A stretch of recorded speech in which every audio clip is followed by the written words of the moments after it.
my name is Tiffany Kirsten. I am the Outdoor Recreation Supervisor for the City of McAllen, which includes the McAllen Nature Center and Town Lake and Fireman's Park. Today we're here at the McAllen Nature Center and we are about to do a virtual tour for those of you who aren't able to visit us since we're currently closed.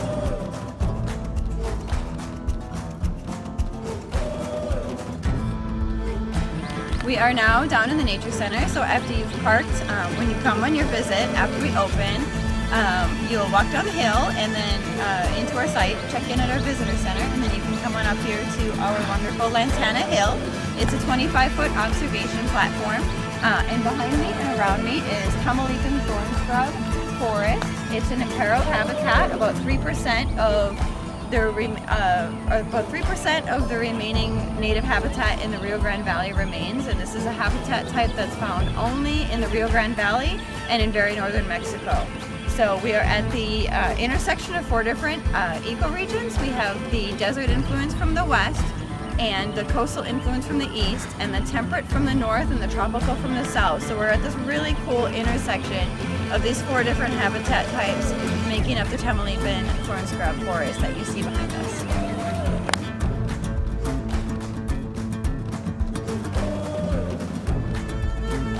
Here at the McAllen Nature Center, we have 1.6 miles of hiking trails, and about a mile of that is ADA accessible. We have 33 acres. We've seen over 220 species of birds, over 80 species of butterflies, and dozens of species of reptiles and amphibians, including the endangered Texas indigo snake, which actually eats rattlesnakes, believe it or not. So they're really great snakes to have around, even though they're huge and black and 6 feet long. Really amazing animals. This is an eastern cottontail rabbit. We do have lots of mammals that are seen here at the Nature Center. Probably the rabbit is the most common.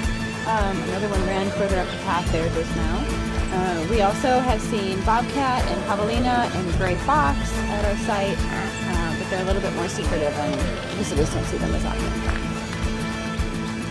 Beautiful little spot along the trail are these trees here. And our butterfly garden over here that we planted a few years ago.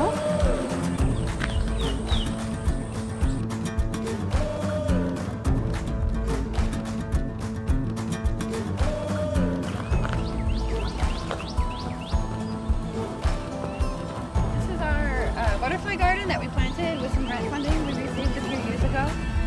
It's all native plants, and the importance of native plants is the insects have evolved alongside of these native plants. The insects that are native to this area have evolved alongside of the native plants that are in this area. If you plant plants that are native to a different region, even a different part of Texas, those plants haven't evolved with the local insects that we have here, so you won't get the insect diversity and therefore the butterfly diversity or the bird diversity, birds coming to eat the insects on the plant. So that's the reason that we plant all natives in this garden. We've got some blue mist flower here along the back side.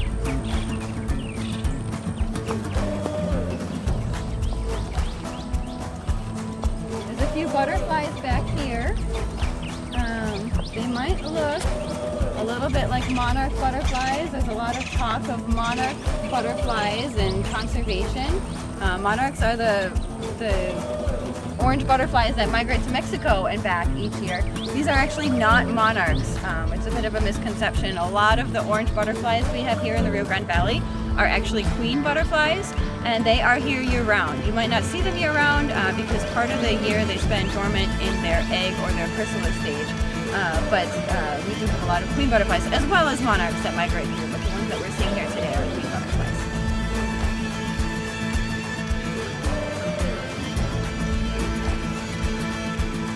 We are now on our cactus trail, and this is our Fifty-Pear cactus. One of our most common native cacti, probably the one that a lot of folks know the most. This is the species that we use to cook nopales with the cactus pads. And actually the fruits can be used to create jellies and eaten raw and everything like that too. So the way that it fruits is that it actually flowers first. So the flower happens, the flower gets pollinated, and then you see this right here, this little green part, that's what's gonna turn bright red eventually in a month or two. And it'll be this nice juicy cactus fruit. And in addition to humans eating it, wildlife super loves it. We'll get golden-fronted woodpeckers and the eastern cottontail rabbits and a lot of other animals that love to chew on this.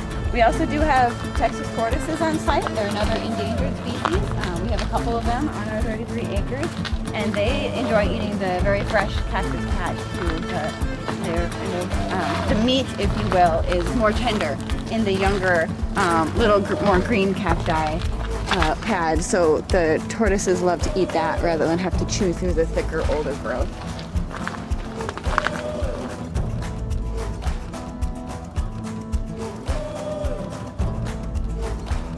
This is our Resaca Trail, and behind me is one of two man-made lakes that we have on site.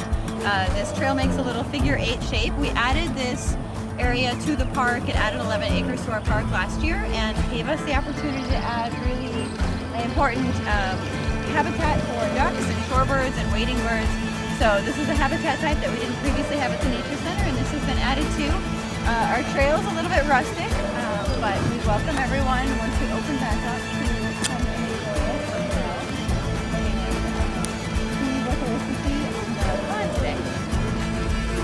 Thank you all for joining us on our McAllen Nature Center virtual tour today. Stay home, stay safe, and we hope to see you sometime when we open again.